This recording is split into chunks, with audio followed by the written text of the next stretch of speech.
Olá, pessoal do Conservatório Digital. Hoje estou com a maravilhosa Paola Guimarães, fisioterapeuta. Tudo bem, Paola? Tudo bem. Muito obrigado por você receber o Conservatório Digital aqui. Tenho várias perguntas sobre músicos para vocês, sobre tratamento, um monte de coisa legal. Tenho certeza que você vai gostar bastante, tá bom? Hoje a gente vai falar sobre antiginástica. Você já imaginou o que é antiginástica? Significa não fazer ginástica? Não, nada disso. Você vai entender melhor como funciona e o quanto isso é importante para você que está me assistindo. Você pode ter certeza disso. Paola, o que é a antiginástica? A antiginástica surgiu lá nos anos 70, na França, quando tudo que era novo era anti. Então, ela surge como uma ideia de pensar no movimento que você está fazendo e aprender com ele. Ele é contra a repetição do exercício sem que você pense sobre isso. E aí isso virou uma técnica de fisioterapia e que chegou no Brasil há 30 anos atrás, que vai olhar para você enquanto como você foi moldado, como o seu corpo foi formado. A parte mais importante para a antiginástica são as suas costas, como você se montou, como você se construiu, qual a sua história nela e como fazer para alongar essa musculatura das costas que vão do alto da nuca, passa pelas costas todas até chegar na sola do pé. Como a antiginástica chegou até o Brasil? Então, chegou a mais ou menos 25 anos atrás. A antiginástica começou a ser disseminada porque todo mundo que não dava certo nos tratamentos convencionais de fisioterapia, de psiquiatria, psicologia e até em tratamentos médicos começaram a ser encaminhados para a antiginástica. E como isso começou a funcionar, porque a antiginástica vai aliar duas coisas que são muito importantes e que aparentemente são óbvias: corpo e mente. Mas como isso não é óbvio de fato para ninguém, parece óbvio, mas não é, a antiginástica começa a lidar do corpo e da cabeça como se fosse uma coisa só. E todo mundo que estava sendo indicado para a antiginástica começou a dar certo nela. E aí a técnica começou a ser disseminada e chegou no Brasil graças à ação de duas educadoras físicas, a Andréia e a Rejane, que vieram aqui, que trouxeram há quase 30 anos atrás. Acredito que vocês não conheçam ainda sobre a antiginástica, mas existe na França, na Itália, na Espanha, em outros lugares na Europa, que é bastante praticado, é bastante solicitado. E os músicos procuram isso. Você pode ter certeza porque, na maioria das vezes, nós músicos procuramos os melhores instrumentos, procuramos os melhores acessórios, palhetas, bocais, óleos, tudo que a gente imagina que seja de bom, cordas para os nossos instrumentos, e a gente esquece do mais importante, o nosso corpo. E é sobre isso que eu estou falando. Eu já entrevistei o Dr. Alexandre Alcântara, dentista especializado em músicos, que falou da importância dos nossos dentes para que a gente possa trabalhar bem, saudável. E agora eu estou falando sobre o autoconhecimento, sobre o nosso corpo, sobre o equilíbrio do corpo. E isto é bastante importante para você. Talvez até mais importante do que o instrumento musical. Não é isso, doutora? Sim. A ideia é que o seu corpo é o seu instrumento. Sem o seu corpo, você não tem como tocar, você não tem o que fazer. Então, se você puder cuidar tão bem do seu corpo quanto você cuida do seu instrumento, sua carreira vai ser muito longeva. Você vai ter muito mais reconhecimento enquanto profissional do que se você não faz isso. Se você não começa a olhar para você agora, a sua carreira tem uma grande possibilidade de morrer no momento que você não espera. E isso é uma grande tragédia para qualquer pessoa. Qual é o músico que te procura? Qual que é o problema dele? O que ele vem dizer para buscar uma solução? Então, em geral, o músico vem por dor. Não tem uma área específica da música. Ele vem simplesmente porque sente dor. Chegou no limite. E o limite do corpo é uma dor que começa numa forma de tensão e vai aumentando, vai ficando cada vez mais forte. E aí, quando chega no momento que ele já não está mais conseguindo tocar direito, segurar o instrumento direito, ele vem. E aí ele descobre que se ele tivesse começado antes, talvez isso tivesse um outro destino. O lado bom é que eles conseguem continuar tocando e conseguem lidar com o instrumento e com o próprio corpo de outra maneira. Dizem que não é o músico que escolhe um instrumento ou a cantar, que é o próprio instrumento ou aquela função musical que o escolhe. Isso é verdade? Sim, sim. O corpo vai, como ele é uma massa de modelar, ele vai sendo moldado de acordo com as relações de vida. Desde o lado da infância, da relação com o pai e da mãe, até as relações do lado de fora. O seu corpo está sempre sendo moldado. E aí, de acordo com esse molde, o corpo vai criar compensações. As compensações nada mais são do que tensão mais de um lado do que do outro, mais uma parte do corpo do que na outra. E aí, de acordo com esse arranjo de tensões, você vai escolher a carreira, o tipo de instrumento musical que se adapta melhor a essa tensão. A tensão é uma espécie de carrega. Você está carregando com muita força, fazendo muita força no músculo de um só lado, só com um grupo de músculos. E claro, esses músculos das costas. E aí você vai escolher, por exemplo, a flauta transversa, porque é muito mais fácil para o seu corpo virar a cabeça e rodar para esse lado do que se você fosse tocar algum outro instrumento. Então é como se inconscientemente você já se voltasse para aquilo que o seu corpo se moldou a vida inteira. Faz sentido, não faz? Sim, o músico, ele é bem diferente de outras funções no sentido de fazer um trabalho repetitivo de exercícios diários. O seu trabalho auxilia também? Sim, a ideia é que, bem, para qualquer carreira, o seu corpo vai se preparar para esse tipo de profissão. E aí, como ele quer ser bom, e ele quer se destacar nisso e ganhar mais dinheiro com isso, porque sim, precisa viver, ele treina muito mais horas do que deveria treinar. E treina sem fazer pausas, sem fazer alongamento, sem cuidar dele mesmo, da mesma forma como ele cuida do instrumento, como você tinha pontuado antes. Então, para o músico conseguir ter uma carreira que seja tão prazerosa para ele quanto é para quem escuta, ele precisa se dar um tempo. Ele precisa conseguir fazer as coisas, conseguir produzir a própria música dentro do limite de tempo e dentro da possibilidade do próprio corpo, em vez de ficar tentando sempre, não, eu vou treinar um pouco mais e vou passar mais horas treinando porque assim eu vou ficar melhor. Porque a repetição, de novo, vai virar automatismo. E se virar automatismo, você já deixa de aprender. Você não está aprendendo nada, você só está causando lesão e tensão no corpo. Eu tenho dois casos. Um é de uma pianista que eu conheci que tocava demais, sabia tudo de música. Porém, na hora de tocar, ela travava e não conseguia tocar. Uma vez eu a chamei para um casamento, para realizar um casamento, ela não conseguiu tocar, não conseguiu. E pianista, né? Este fato e mais um outro que aconteceu comigo, uma vez eu iria tocar uma ópera bastante difícil, na época executante de trompete. Eu ia tocar nessa ópera, só que eu não me preparei direito, não estudei como deveria, e eu acredito que o meu corpo reagiu àquela tensão e a minha boca travou. Eu não conseguia emitir sons, emitir nota, a boca não vibrava. O seu trabalho, ele auxilia também, ele tem este tipo de prevenção ou prepara a pessoa para esses momentos de tensão, de não conseguir executar alguma coisa, de nervosismo demasiado, medo do público, essas coisas. Você tem tratamento para isso? Olha, isso, como cada corpo é um corpo, cada pessoa tem um tempo para soltar as coisas ou não. Os dois casos, tanto da pianista quanto o seu caso, da forma como eu vejo, é um segura. Então é um segura de expectativa do público, um segura da sua expectativa e a tensão de fazer bem, de dar certo, de ser o melhor, é uma tensão que é muito grande. E para um corpo que já carrega a tensão, porque o corpo está acostumado com a tensão, todo excesso de tensão é excesso. E aí, uma das formas que o corpo tende a reagir é exatamente o travar. É como um limite. Olha, eu não aguento mais do que isso. Chega. E aí o corpo trava como sinal de solta alguma coisa.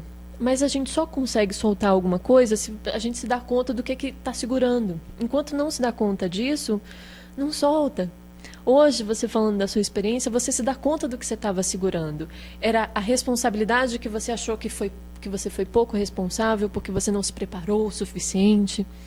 e não se preparou o suficiente dentro da sua concepção. Talvez você tivesse super preparado, mas você estava se cobrando que fosse mais. Era um grande público, era o seu solo. Então você foi se dando um monte de responsabilidade, e responsabilidade para músculo é peso, é tensão. Assim como para moça ser vista pelo público é estar sendo julgada, se pensar se está à altura ou não. Mas a gente só sabe se está à altura ou não se sabe qual é o nosso tamanho real.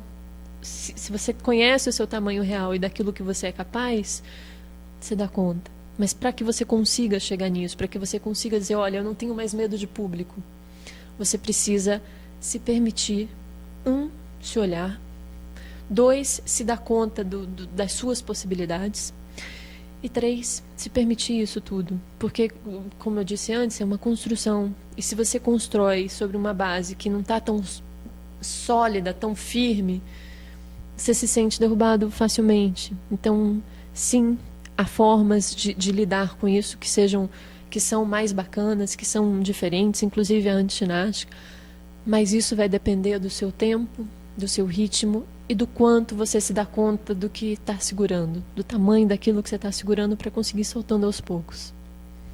Viu, pessoal? Quanta coisa legal a gente está aprendendo aqui, né? Eu estou aprendendo bastante. Eu tenho uma curiosidade bem grande, eu acredito que você que está assistindo também tenha.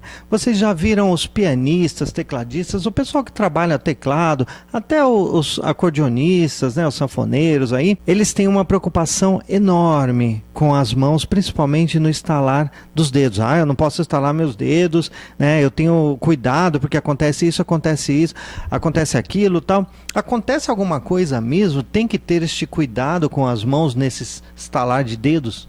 Sim. Os ossos, eles vão estalar porque eles saem do lugar.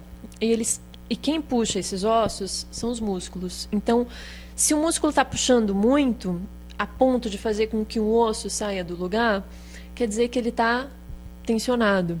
E se você estala, que dá uma sensação de alívio, no momento que você estala, o osso volta para o eixo. Mas isso não dura muito. Isso dura pouco tempo. E se você repete isso muitas vezes ao longo da sua vida, por exemplo, o osso, para se proteger, começa a criar calos de proteção. Esses calos de proteção vão diminuir a quantidade de líquido circulante. E é o líquido que vai permitir que você tenha movimento no corpo inteiro, mas no caso nas mãos. Quanto menos líquido e quanto mais calo, menos movimento. Mais duro, mais dor.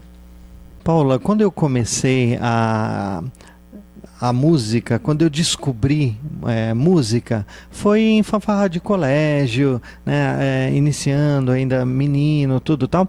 Eu sentia muitas dores nas costas, por ser um projeto, como toda fanfarra, militar, fica o tempo todo tocando em pé, então eu dava dor nas costas, dava dor nas pernas, tal, e eu reclamava bastante disso. Depois de estudar conservatório e faculdade, orquestra sinfônica e tal, eu tinha bastante dor nas costas e nas pernas porque eu ficava muito tempo sentado, né? Será que isso é uma falta de autoconhecimento do corpo, um problema de falta de equilíbrio, de achar o centro do corpo? Tem alguma coisa a ver e alguma maneira de corrigir isso? Nos dois casos, o que você está trazendo é tensão. A dor não vem, tirando condições patológicas, a dor não vem por qualquer outra razão que não seja tensão. Então, claro, você de pé por longas horas, segurando um instrumento pesado, você está aumentando o seu peso e criando um sobrepeso. As costas, elas vão ser curvas para que você tenha mais mobilidade. Mas exatamente onde tem curva, você tem mais possibilidade de movimento e mais carrega. Então, essas curvas vão estar no pescoço e na lombar. E aí, no caso que você traz, para você sentir dor até as pernas, é um sobrepeso de lombar. Você tem outras maneiras de lidar com isso, de encontrar esse centro. Basta começar a olhar para você.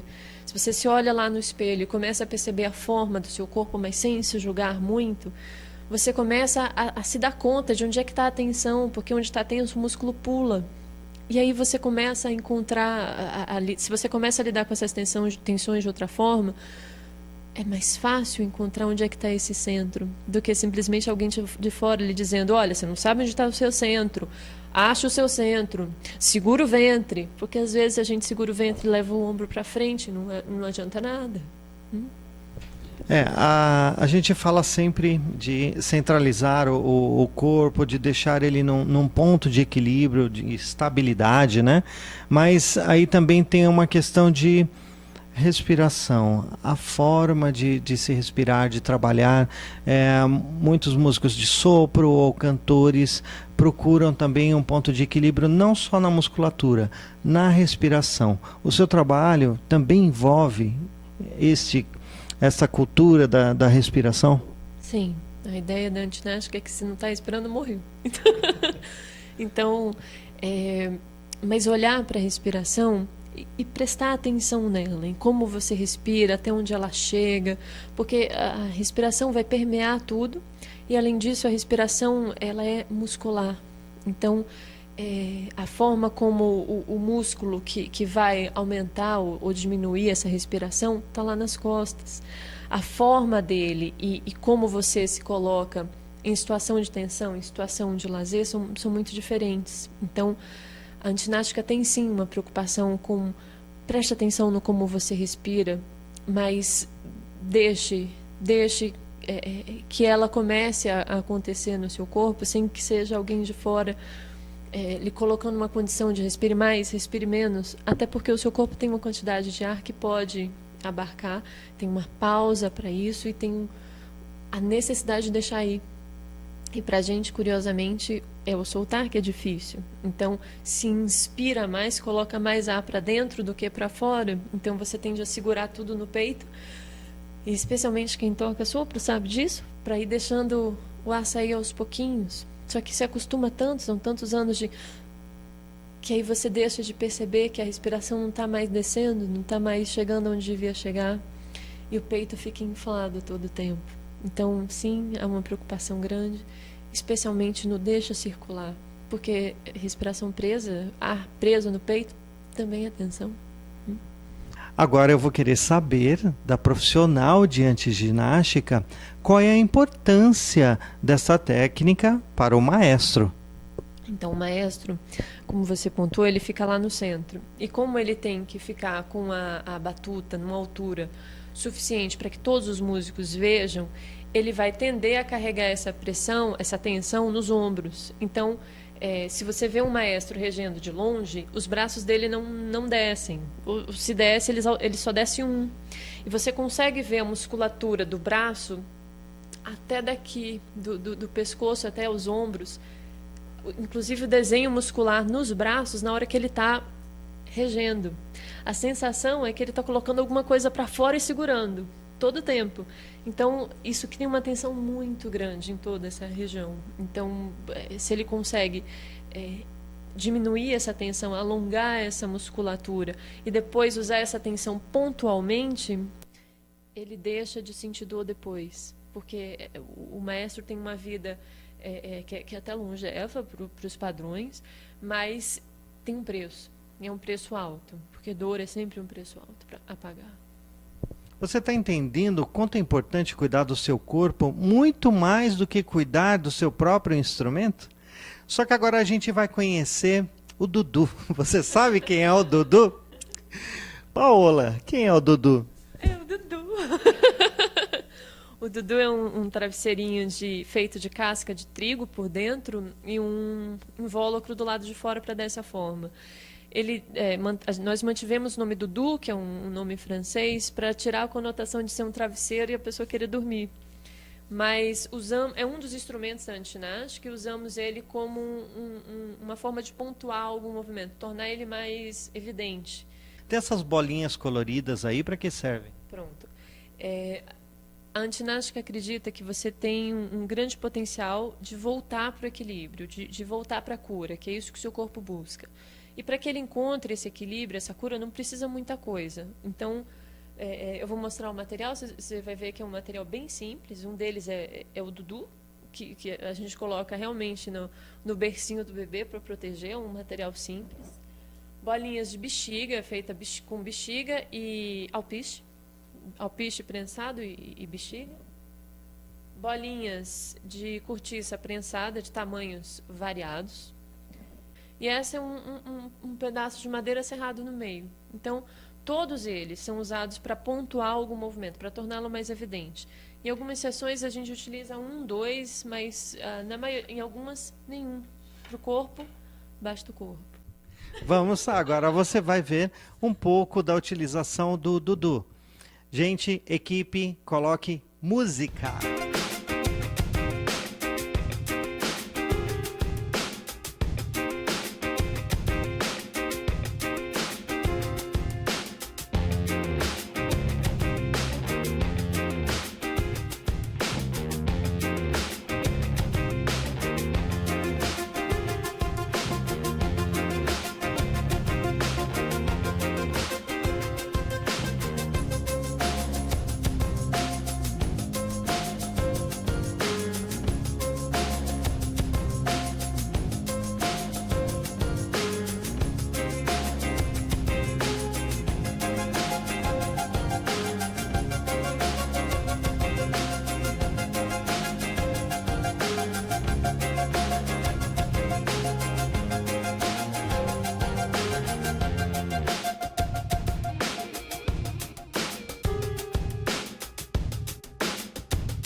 Gente, é muito gostoso, uma sensação maravilhosa. Você quer coisa melhor que autoconhecimento? Será que você se conhece? Será que você sabe o que está pesando mais em você, lado direito, lado esquerdo? Qual o músculo que está tensionando mais quando você toca? Será que realmente você se conhece? Ou a gente deixa para profissional analisar e te mostrar onde você está errando, hein? Essa é uma questão que eu vou deixar no ar para você. Uma outra coisa, bem rapidinho aqui antes da gente continuar, é a seguinte. Produção, manda aí, deixa eu falar um negócio para eles aqui rapidinho.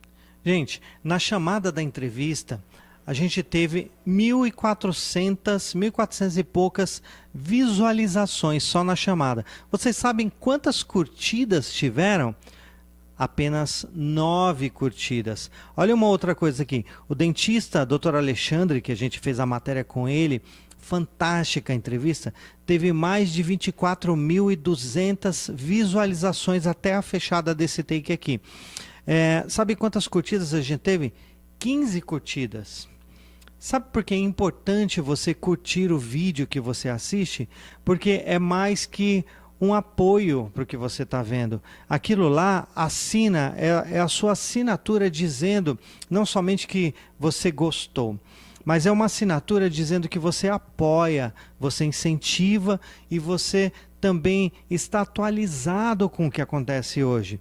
Se o seu nome aparecer lá no curtir, isto mostra que você é uma pessoa bem informada, bem influenciada, é uma pessoa que está caminhando para os lugares certos, os lugares que andam direito. Um dia, uma pessoa perguntou para mim, um amigo até, perguntou para mim assim, o governo federal apoia o Conservatório Digital? Existe algum apoio, algum incentivo? Eles estão fazendo a parte deles, sim. A gente tem lá a entrada de incentivo com a Lei Rouanet, tem entrada também no Avança Brasil, tem algumas coisas que eles estão apoiando, prefeituras e tal. O governo federal faz a parte deles, sim. Agora, será que você está fazendo a sua parte? A gente está fazendo a nossa de levar cultura de qualidade para vocês. E vocês, gratuitamente, só devem clicar em curtir. Porque a pessoa assiste lá e vê assim, nossa, 5 pessoas assistiram porque tá 5 pessoas curtindo aqui. Não, muitas pessoas assistem, milhares de pessoas assistem, mas às vezes tem 4 ou 5 curtidas lá, porque a pessoa não tem coragem de dizer eu apoio a cultura no país e a cultura, sobretudo, de qualidade, tá bom? Então, faça a sua parte também. Obrigado, produção. Para te encontrar, site, endereço físico, telefone, onde... Bom, eu sei onde te encontrar. Onde eles te encontram? Então, vocês me encontram na Vila Mariana, na rua Marselhesa, número 62. O site da Antinástica é antinástica.com.br e meu e-mail é paola.agtb, que é o diminutivo da Antinástica, Antinástica TRSBRTA, então paola.agtb@gmail.com, e o meu telefone, você pediu o telefone? E o meu telefone é o 981549288. Agora, mais uma questão, eu quero saber do livro. Você é autora de um livro, junto com o Dr. Alexandre Alcântara e tantos outros, que é um livro que vocês estão vendo aí. Ele é direcionado para músicos. Você tem uma parte também. O que você diz naquele livro? Por que é importante o músico ler aquele livro? Então, eu falo sobre disfunção na mandíbula, que é chamada de disfunção temporomandibular, que vai ocorrer muito mais frequentemente em flautistas. E o que é importante? Acho que o livro todo é uma iniciativa muito importante, que vai trazendo todas as doenças, já que é sabido que o músico não busca apoio, só busca apoio quando já está muito doente, que ele comece a entender o que leva, o que ele tem. O livro já é um bom caminho para isso. Se ele sente dor e algo não vai bem, o livro já dá uma direção do que ele pode ter. No livro, o capítulo vai tratando sobre essa disfunção em flautista e vai dizendo como é que a antinástica pode ajudar o músico nisso. Pode ajudar e muito, como você percebeu, a diminuir a tensão e fazer com que ele toque de outra maneira. Para finalizar, a pergunta crucial que eu sei que você quer saber. Um instrumento musical, você já sabe o preço, né? Não o valor que eu digo o preço.